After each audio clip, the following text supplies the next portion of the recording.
Thank you very much for the opportunity to contribute to the Performance and Planning Exchange. I'm sorry I can't be with you. I'm delighted that you had Matthew Mendelson on your programme earlier in the conference, and I look forward to setting out in the next 10 minutes or so some of the themes that seem to me fundamental to government delivery, whether in Canada or indeed anywhere else in the world, and I'll try and give examples as I go through. But I want to start with a metaphor. Last year I read this fantastic biography of Christopher Wren, who is one of the greatest architects in British history. He was active in the second half of the 17th century, and his most famous building is St Paul's Cathedral in London, which some of you may have visited. If not, you can Google it and just look at the wonderful dome and the spectacular interior of that cathedral. It's an interesting story though, because in 1663 a new king, Charles II, had become king in 1660. 1663, he asked a group of surveyors to go and look at the old St Paul's, not the one that's there now, the old medieval cathedral, which was a bit tumbled down. Its tower had been blown off by a lightning strike 100 years earlier, and nobody had repaired it. And he said to the surveyors, I'm a new king, this cathedral doesn't represent what I think I should have in my great capital city. I need something better, can you go and look at it? And all the surveyors except one said, yeah, we can patch this up, we can build a new portico, we can repair the tower, and it'll be fine. Christopher Wren, a young man at the time, said, no, that's not good enough. Not good enough for a restored king, not good enough for a new king, not good enough for London, not good enough for England. We need something better than this. We should demolish it and build a new cathedral with a noble dome. But his advice was rejected. It was rejected because it just seemed too ambitious, and they thought it would probably be more expensive, which was probably right, and the king was strapped for cash, and so they went with the patch and mend strategy. But 3 years later, 1666, there was the famous Great Fire of London, which burnt down thousands of houses across the city of London and burnt down the old medieval cathedral. So now Christopher Wren had his moment. He'd already done his drawings. Within 11 days he'd given the king a whole new mapped out centre of London to replace the streets of London after the fire. He didn't get all of his wishes, but he did get his wishes to design the new St Paul's Cathedral, and that's what he did, and he project managed it. It took him 40 years to build it, which actually in cathedral building terms is quite fast. And by great good fortune, he lived as an old man to see it completed. The question I ask myself in this story is, what is it about human beings, particularly human beings in leadership positions who are making judgments about the future? Why is it that they have to wait for the fire? Why was patch and mend the right thing to do with a run-down, falling down, tumble-down cathedral with no spire in 1663? Why was the right thing patch and mend when 3 years later, after the fire, it was obvious you needed a new cathedral? Why couldn't they have built the new cathedral in 1663? And sometimes when I think about governments, I think about the same issue. Why is it that we incrementally go through with this modest change here, that modest change there, respond to that little change there? Meanwhile, the world is changing around us, data systems are different, technology is transforming the way the world works. Why can't we make big changes? And when you look around the world, you see the pressure on political systems, countries in debt, unwillingness right around the world to pay more in tax, but growing demand for improved services. We see all around the world, we see it in election results all around the world, frustration with government, cynicism about politicians, etc., etc., etc. In these circumstances, the question I would ask based on the St Paul's metaphor is, why would we wait for the fire? Why can't we do radical change now in anticipation of avoiding the fire and trying to create government that works for everybody at a very high standard? Now, Canada has a strong and proud tradition of public service. It has a great civil service. It has some outstanding parts of the public service I've looked, for example, at the education data. I know Canada always comes out very well in those international comparisons. So Canada is not in any stretch of the imagination a failing country. In fact, it's a model for many of us around the world. Statistics Canada, just to give one example, is an outstanding agency. So Canada's got lots going for it, but there are many challenges in Canada, just as there are in every other country. Canadians on the whole don't want to pay more in tax. The current government has put a big focus on growing the middle class, more people joining the middle class and the middle class benefiting. Canada, like other countries, has seen growing wealth at the top, but not enough growing wealth throughout the society. Canada is an inspiration to many people around the world for the way it thinks about immigration, but the challenges of integration, of immigration, of getting all that right are certainly substantial. Canada has, across the country, some infrastructure that definitely needs to be modernised and redeveloped for the mid-21st century. Canada has a long-standing challenge of building opportunity, aspiration, fulfilment for Indigenous peoples. So there are many challenges in Canada, even though it's one of the most successful democracies on the planet. And there's no reason why Canada can't do big radical reform now. The current government elected in 2015, the Trudeau government, came with big ambitions. And it set out an agenda for a diverse and inclusive Canada with modernised infrastructure, with a growing middle class, which is an example to the world of how to adapt and prepare for globalisation and make globalisation work for everyone, not just a minority. And it's doing that at the same time as around the world we see governments retreating from globalisation, retreating inward, turning away from global relationships. So Canada's success is exactly the example I believe we need to see right around the world. And there's lots of elements of that: the quality of the politicians, the way in which the debate goes in among politicians, the way in which the economy grows, relations with the United States in the new circumstances. All of these are important parts of it. But fundamentally important is how well the government is able to deliver in 2017, in 2018, in 2019 and beyond. And Justin Trudeau has established the Results and Delivery Unit, and you heard from Matthew Mendelsohn yesterday about how they're going about their work. Their work is fundamentally important, and at the core of it are 5 questions. These are the 5 questions I see being asked by delivery units, whatever their name is, around the world. And there are many examples of this now working very successfully. Question 1, what are you trying to do? Can you clarify the priorities? So you want to grow the middle class, but precisely what would that look like? What would have to change? How would it be different in 2020 or 2021 if you had succeeded? You want to invest in Canada's infrastructure. Can we get specific about what that would look like around Canada? What changes would we like to see in terms of opportunity, benefit, development in lives and communities for Indigenous peoples? These are things absolutely at the heart of what the Canadian government has set out to do.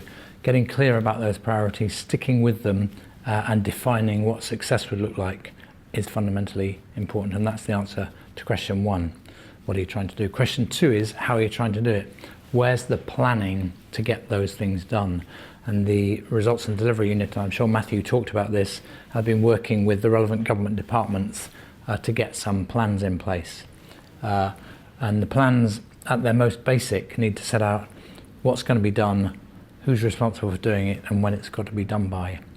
And in order to do that, on the agenda set by the Trudeau government, there needs to be a lot of interdepartmental working. Diverse and inclusive Canada isn't the domain of a single department, it's a cross-government objective. Similarly, infrastructure involves collaboration across several departments, but also with each of the Canadian provinces and lots of municipalities and cities as well.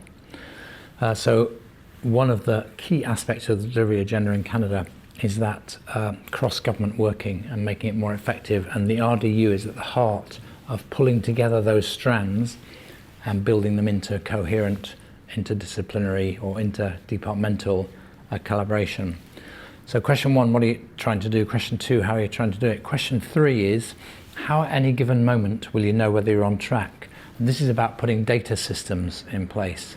and the Canadian government is trying across departments to improve the quality of its data systems.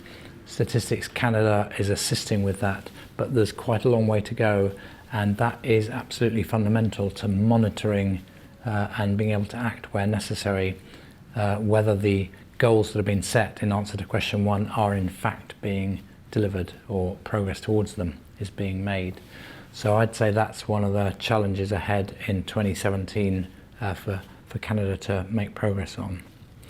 But also, in answer to question 3, it's not just about putting the data systems in place, it's making sure that the data is being looked at by the Prime Minister where it's one of his priorities, or the relevant ministers where it's their priorities, whichever way that turns out. And it's not just about, therefore, having data and data analysis. It's about being able to present the data in clear, simple, direct, compelling ways to politicians who aren't necessarily masters of statistics. So the RDU can help present the data in a beautiful way, and crucially in a beautiful way that has integrity, so not simplifying it so that the integrity of the data is no longer represented. This is very important. The RDU has to be a kind of conscience of what's presented to the Prime Minister, so he's getting data with integrity, able to make effective decisions on it. So that's all part of the answer to question 3, but another part is building routines into the way government works.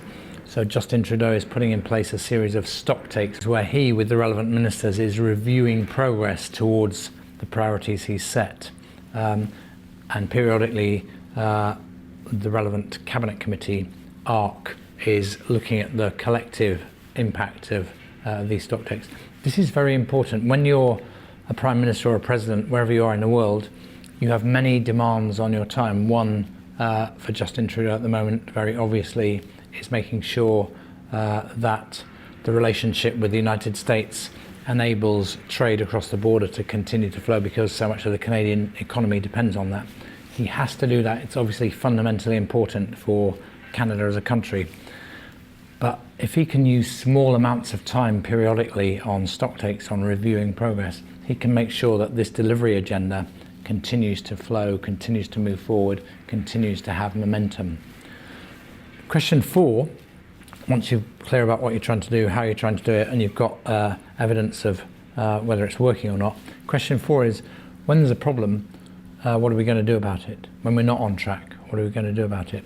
And here, the RDU, I think, is doing well at building a dialogue with departments to solve problems as they arise.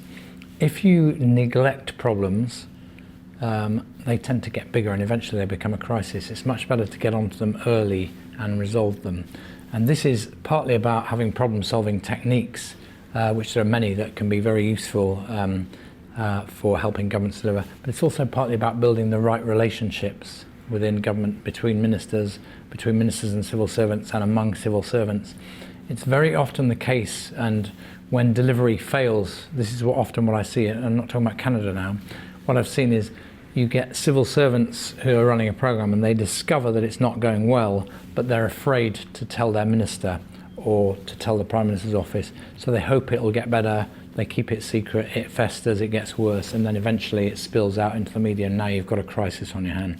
So building the right culture inside of a civil service is very important, and between the civil servants and the ministers. The other thing to say is, when things go wrong, the first tendency in most countries, and certainly in the media in most countries, is to say who's to blame, heads must roll, whatever the latest phrase is.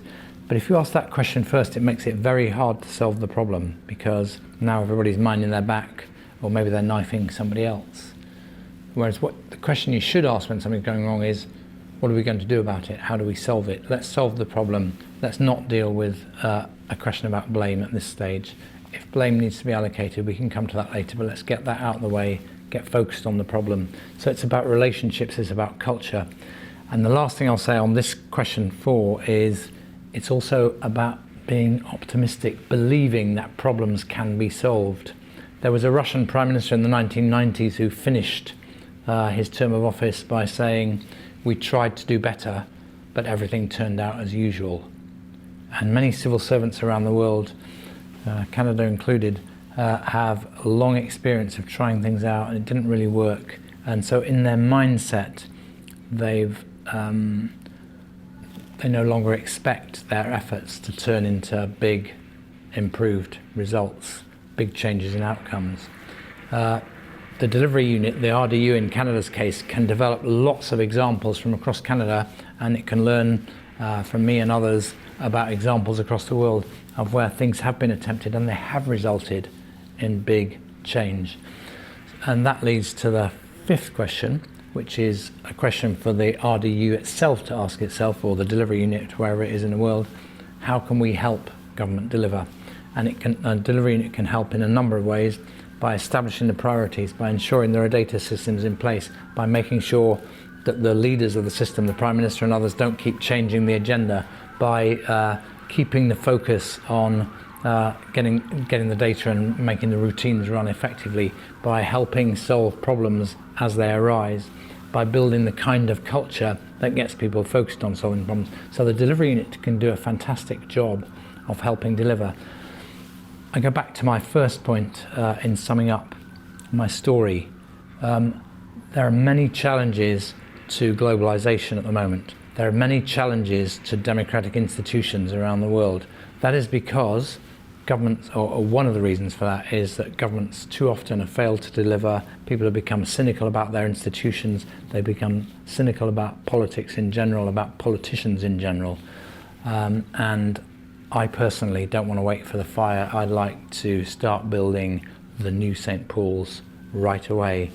I think Canada, with the agenda that's been set by the Prime Minister and the current government, with its long-standing support for globalization, can be and I'm not exaggerating, an example to the world of how to adapt and develop and grow in the 21st century while remaining open, transparent, diverse, inclusive, economically successful in a way that benefits not just a few, but many.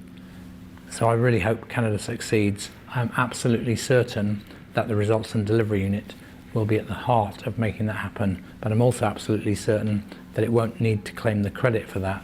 It will give the credit to others who deserve the credit because they've set the agenda, they're running the ministries, and I hope they will deliver. And of course, ultimately delivery depends on many thousands, hundreds of thousands of public servants. They too will benefit if Canada delivers, because that will make sure the Canadian people are willing to continue to pay the taxes that enable government to deliver that diverse, inclusive agenda. So I hope you've had a wonderful conference. I hope the rest of it goes well, and thank you very much for the opportunity to be with you.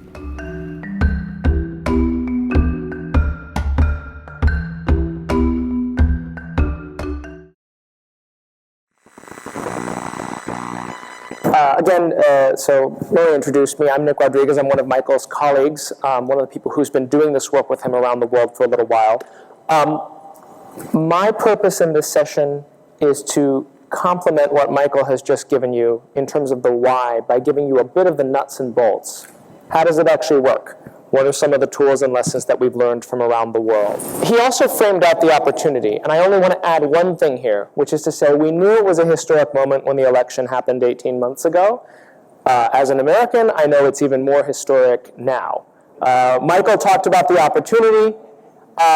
He and I joke that one day when we all write the book about this, it'll be called How Canada Saved. So, no pressure. But it really does, as he said, depend on you. Right? It depends on public servants of goodwill. And I think particularly the promise of liberal progressivism that is global in nature doesn't work unless that promise is delivered on. Right? It's and when those promises aren't delivered on, that's what actually creates room for the alternatives to emerge. And so the stakes are high. The stakes are high for you. The stakes are high for the rest of us as well. Will we deliver what Canadians have asked for? And I think the premise of the work that we do is based on this idea that we tend to overemphasize policy and underemphasize implementation. I don't know about all of you. I have a degree in public policy. I imagine several of you do too. They taught me public policy. They did not teach me public implementation. Had to learn that on my own. And so one of the reasons that we actually exist, that Michael and I doing the work that we do is because we have a belief that one day an aspiring public servant should go to public policy school and actually learn the opposite. Really what we think is what you need is you obviously don't want to not have good policy, but you want really to spend most of your time figuring out and dealing with the nitty-gritty of implementation. Of course, the challenge of that, of course, is that implementation is really, really hard work. And I think I don't need to tell all of you that. You guys live that out every single day. So Michael already went over the 5 questions, right? So I won't belabor the point, except to say one thing. I want 2 kind of sentences that define results in delivery to stick in the minds of the folks here. Number 1 is the headline there. It's a system for maximizing the chances of success. And we've chosen those words very carefully. I think in sort of government performance, there's a kind of myth that we all like to believe in, that there's such a thing as kind of a system that guarantees results. And there actually is no such thing. If anybody is telling you that, they're probably trying to sell you something. What I think we really need to admit is that anything worth doing means a risk that it's not going to work out, a risk that it isn't going to be successful. So for us to even set stretch targets, we need to admit of that possibility. So results in delivery we frame as something that maximizes your likelihood of success and allows you to keep your eye on the ball so that you give yourself the best possible chance at succeeding. The other thing I'll note is that if I were to give you another definition of results in delivery, it would simply be it's about setting up systems that help you to ask and answer these 5 questions consistently and rigorously. It's nothing more and nothing less than that. Systems that help you ask and answer these 5 questions consistently and rigorously. The truth is the tools of delivery are always changing. You all are innovating right now on the tools of this approach. I might show you a template or a tool here or there, but inevitably you're going to improve upon it. And we're going to learn from you, and we're going to bring your lessons to other people, and vice versa. So I just want to note that really the 5 questions are more important than any one particular tool. And I think that's worth keeping in mind, lest we sort of get stuck in the rabbit hole of, kind of what does this look like, what particular approach do you take, what terms do you use, etc. Let's go on to the next slide. The other thing to note is that it's not just about getting the technical tools right. It is about that, but it's also about creating a different culture. So these were 5 key words the original delivery unit liked to use, and they said more than any particular tool or process, we must embody these 5 words. Right? We must be the unreasonable ones who believe that change is possible. We need to stay focused no matter the distractions. We need to, above all, kind of create clarity about what's really going on. We need to have a sense of urgency about the work, right? Kind of every 4 months is, every 4 or 5 months is 1/10 of a mandate, right? There just isn't that much time to waste. And finally, how do you actually embed change so that it's sustainable and so that it's irreversible? So it's not just about tools, it's also about culture and about the way we are in addition to what we do. So where did that begin? Well, it began with another prime minister, obviously, in a faraway land. 15 years ago, Tony Blair, it actually took him a whole first term to say, wait a minute, I've focused too much on policy, I haven't focused enough on implementation. And so he said, Michael, you've had some success doing this in education, can you come help me do it for all of government?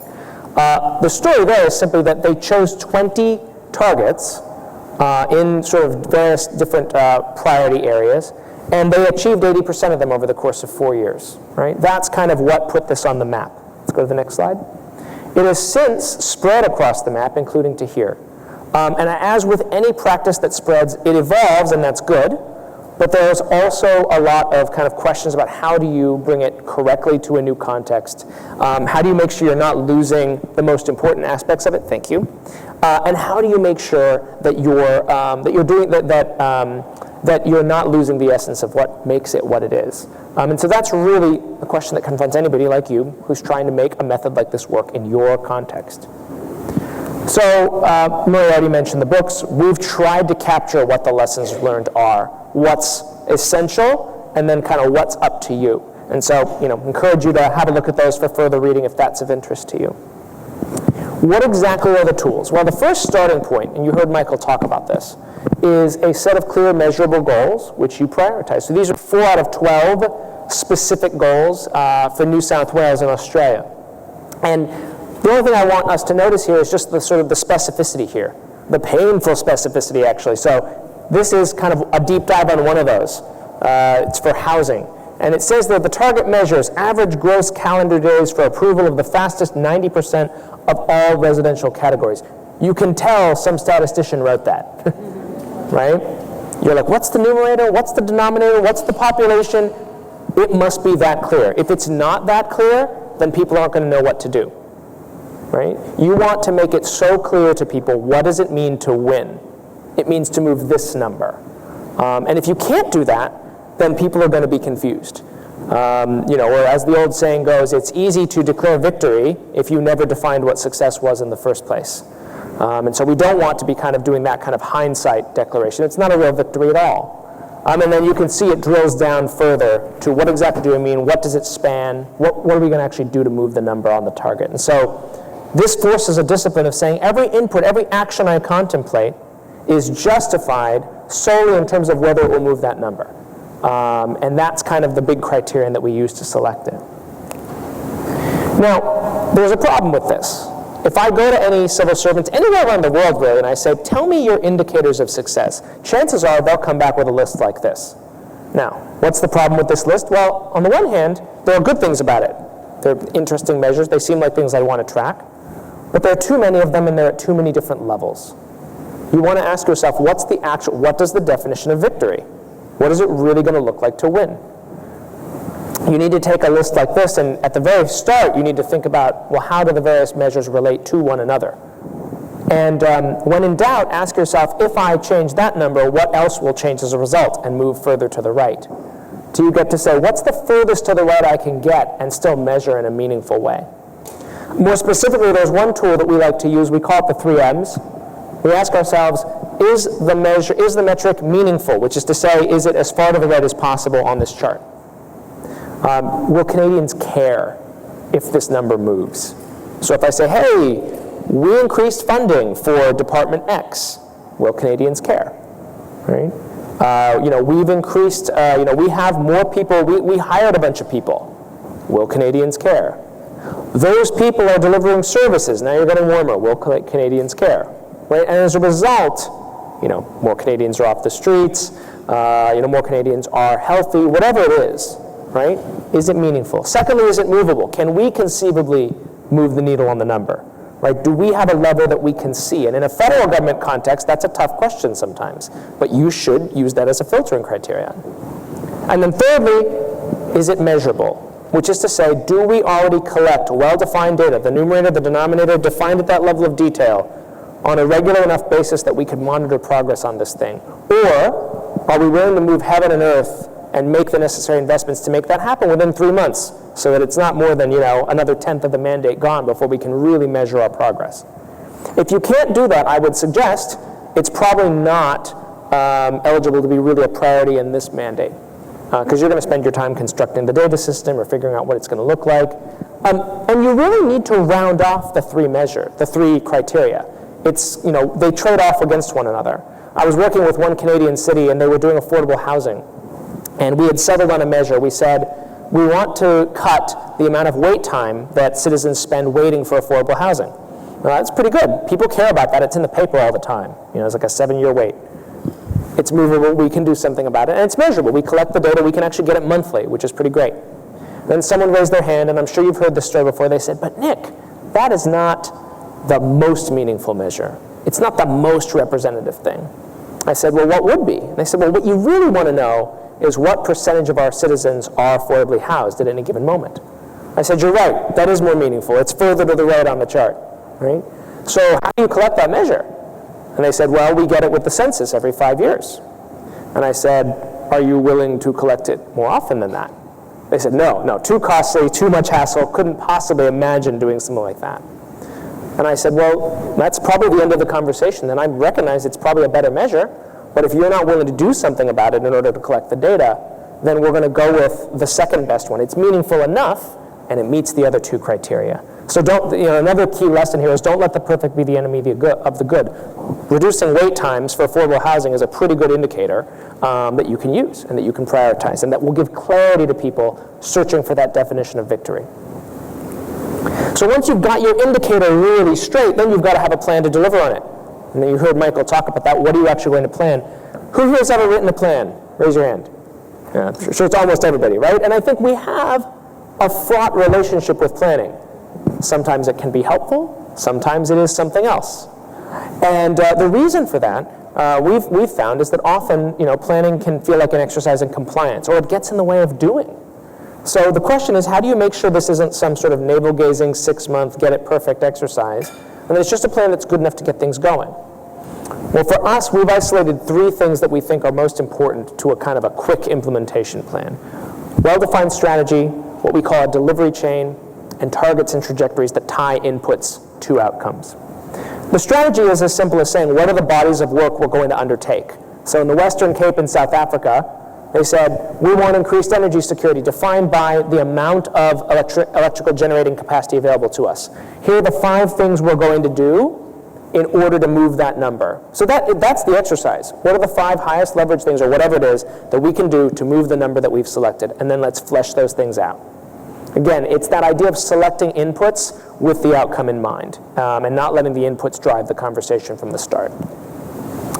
Once you've figured out what those are, you want to figure out the delivery chain. How does the great idea in my head sitting here in Ottawa actually affect the change that I'm looking to see at the very, very end of the delivery chain, at the end user, at the Canadian family, school, whatever it is? This is an example from UK Education. They said, we want all of our 8-year-olds to receive a different experience in reading curriculum. That's 3.5 million people. How's it going to be delivered? And they just defined, well, they're taught by teachers who are managed by head teachers, who are advised by literacy consultants, all the way up to, well, that was Michael back in his early days as an education reformer. And so the question then becomes, it seems obvious, but we often don't write it out. And then we often don't spot the weaknesses or the challenges along the way, or ask, is there even a delivery chain at all? And again, in a federal country, that is a worthwhile question to ask. Is there a delivery chain that actually reaches to Canadians? Can we define it? If we can't specify it, it's a good bet that there are a bunch of people wandering around confused as to how this is actually going to happen. And then finally, the trajectory. This is as simple as saying, how do we expect each of the things we've chosen to do to impact the measure over time? This is more art than science. You can't predict the future. But being able to say, I plan to do these things, and this is what I expect the impact will be. So this is the U.S. state of Kentucky. They're trying to double their college and career ready graduation rate. These were the things they thought would make the difference, and these were kind of the impact they thought they would have over time. Again, it's not the most scientific process. It is an estimate. But it's a hypothesis that allows you to then test, did it happen the way I thought it would? And therefore, what do I know about whether I'm on track or not on track? And what can I do about it?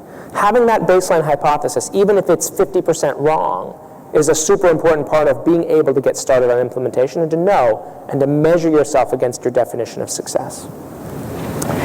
You add those all together, and you want a plan, but you don't want the plan to take 6 months. So again, you don't want what's on the left here, where, and this is what we typically do in government, we spend a lot of time lovingly admiring and improving our plans.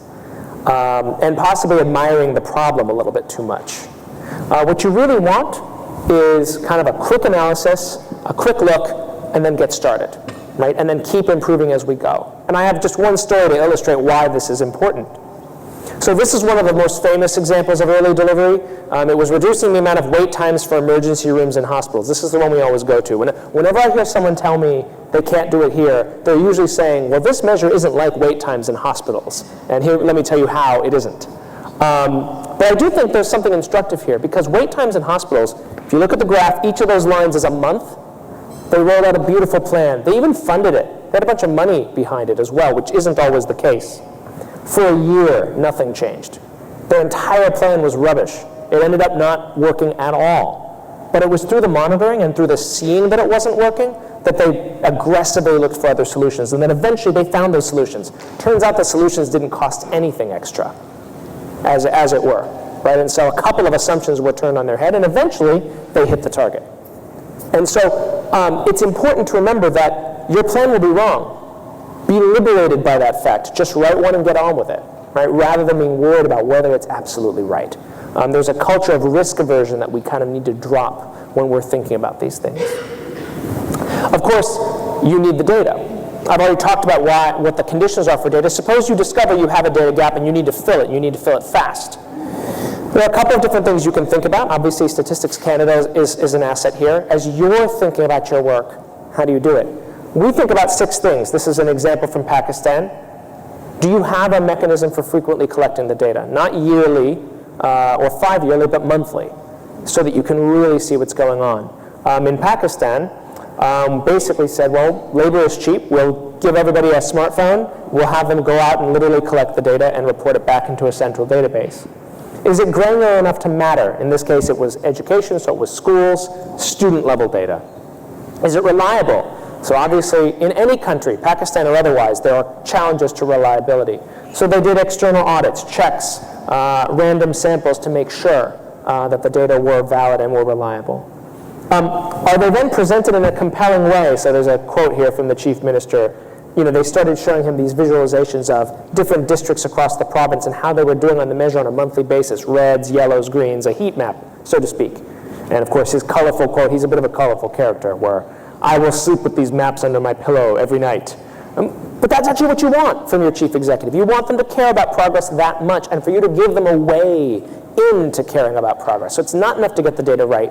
It's are we presenting it compellingly enough? And frankly, this often is not a matter of complexification of the data. It is actually of making it as simple as possible and training your principal to read the same chart month after month after month and to see the similarities and the differences. And so that's certainly the lesson from Pakistan and from a number of other places. Are you then redistributing the data?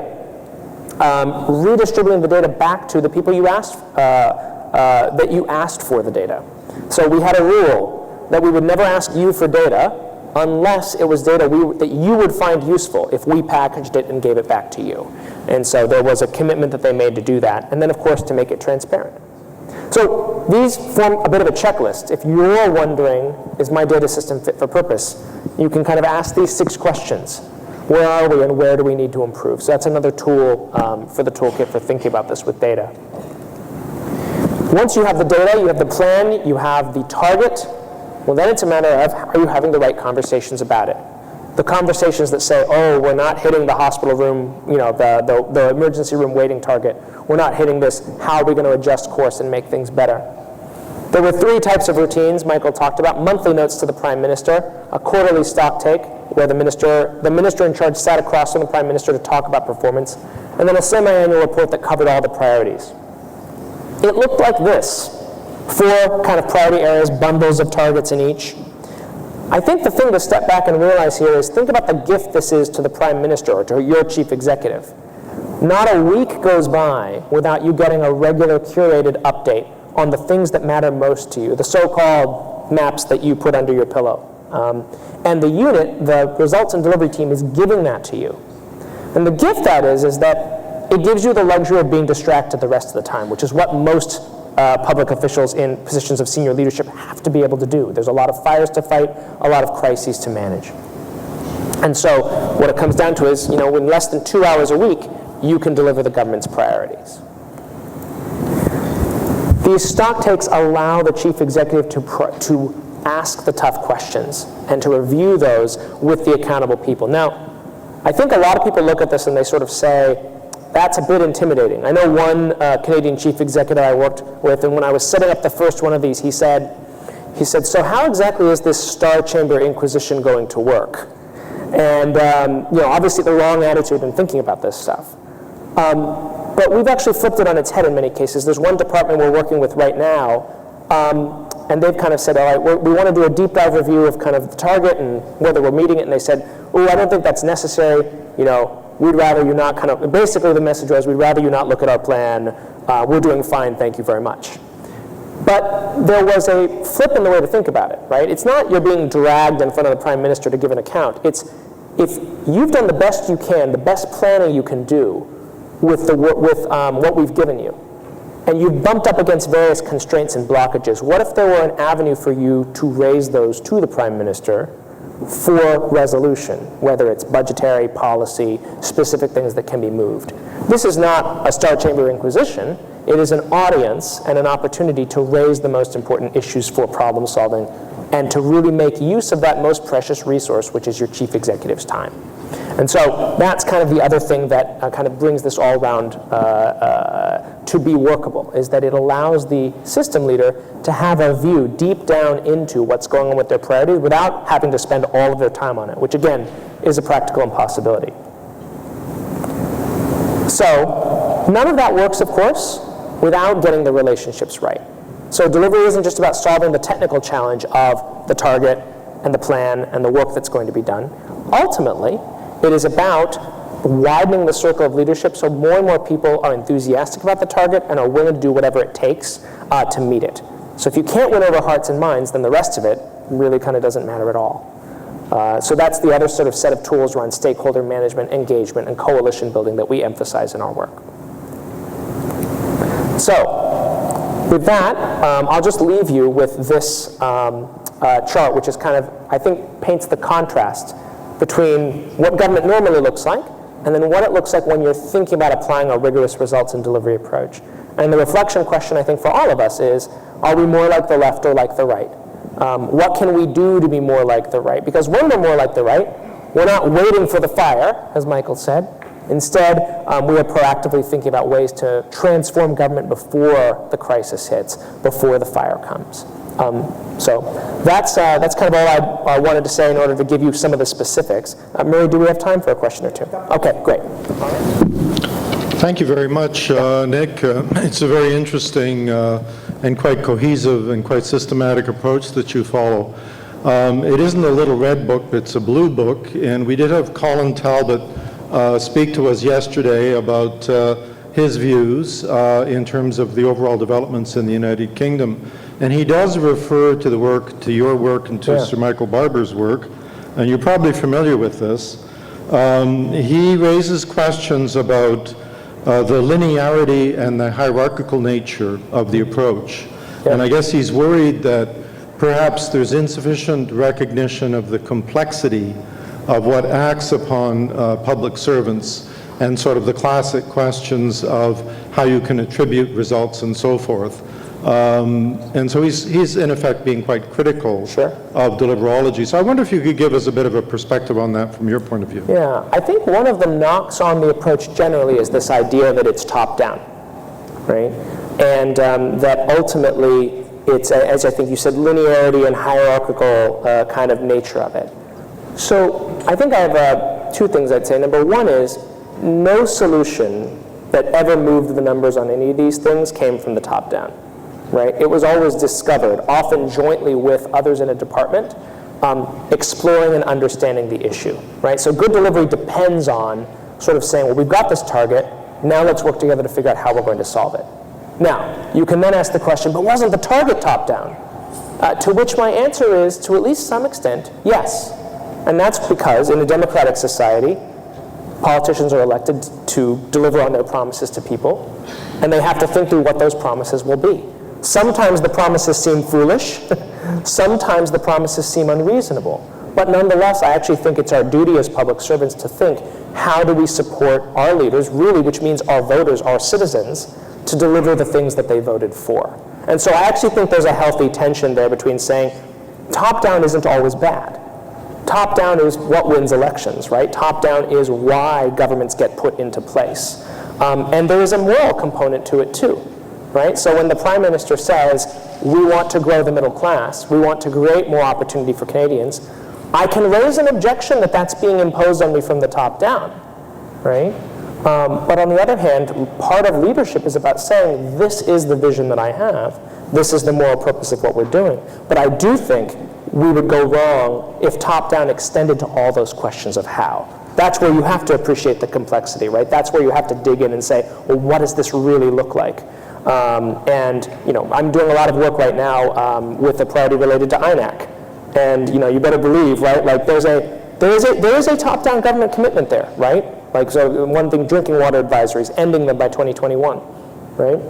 It's a moral issue, right? And the data, as they so often are, you know, in the case of Indigenous peoples, this is true in my country too, are a scandal to look at.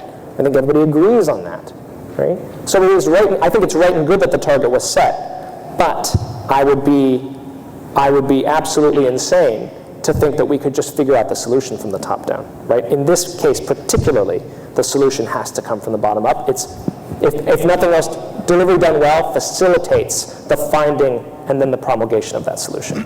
I guess I've just been scratching my head trying to see the difference between this and previous efforts at results-based management and evidence-based decision-making. So what makes this different in the sense that, and why do you think it'll be more successful than RBM in the past? Because we've had PAA and we've had RBM for many years. Yeah. So I guess my first answer to the question was, what's the difference with RBM? Why would it work while others did, or sort of other things didn't? Well, first of all, I won't necessarily concede that the other approaches didn't work, right? I'm sure that they've added value and that they've been important. Secondly, I don't think they're entirely different, right? They are cousins of one another. Many of these methodologies are. If I were to give you a sense of sort of what makes results and delivery distinctive, it's one word: focus. So in a lot of other methodologies, we'll talk about defining results, but the results will be a list like the one I showed you earlier. It will be hard to kind of say, well, what's the real priority? So that focus on a particular limited set of priorities and their elevation to the highest level of government, I think that's what sets this approach apart. There are other things I could say. The delivery chain is probably a distinctive too, but I actually think what would give me confidence that an effort might work where prior transformation efforts had failed, it would be that kind of focus. And as you all can imagine, that's something I'm kind of busy engaging with the current government on right now, because it's something that I think every government struggles with. So, yeah. Thank you.